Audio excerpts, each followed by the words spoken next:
Hello' friends, আপোনালোকৰ ওচৰত আপোনাৰ এটা কথা ক'বলৈ বিচাৰিছোঁ। কিছুমান ল'ৰা ছোৱালী আছে, মোক কয় দাদা জিমৰ ফিজটো আপুনি কমাই দিব।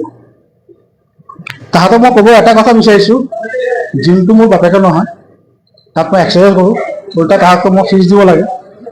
সেইটো কাৰণে মই আপোনালোকক মই কৈছোঁ, মই ফিজটো কমাব নোৱাৰিম, আনকি মই জইন ফিজটো কমাব নোৱাৰোঁ। কেলৈ মোৰ জিমটো মোৰ বাপেকৰ নহয়, তাত মই এক্সাৰচাইজ কৰোঁ। আজি 3 মাহ হৈ গ'ল মই নিজে ফিজ দিব পৰা নাই।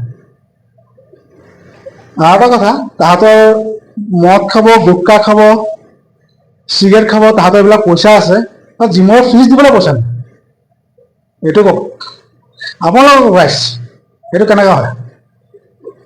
তাহাঁতৰ ডিম এটা খাবলৈ, চিকেন এপোৱা খাবলৈ তাহাঁতৰ পইচা নাই, তাহাঁতৰ মদ খাবলৈ পইচা আছে, চিগাৰেট খাবলৈ, গুটখা খাবলৈ পইচা আছে।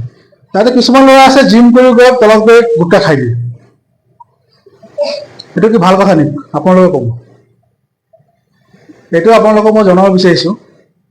আনকি মোৰ পৰা আশা কেতিয়াও নকৰিব যে মই জিমৰ ফিজটো মই কমাই দিব পাৰিম। এতিয়া জিমটো মোৰ নিজৰ সম্পত্তি নহয় বা মোৰ নিজৰ বাপেকৰ নহয়, মই নিজে ইয়াত প্ৰেক্টিছ কৰি আছোঁ। আপোনালোকৰ এইটো ওচৰত মই আপোনালোকক মানে ক'ব বিচাৰিছোঁ যেন মোৰ জিমটো মোৰ নিজৰ নহয়, তাত মই প্ৰেক্টিছে কৰোঁ। এইটোৱেই থৈছোঁ।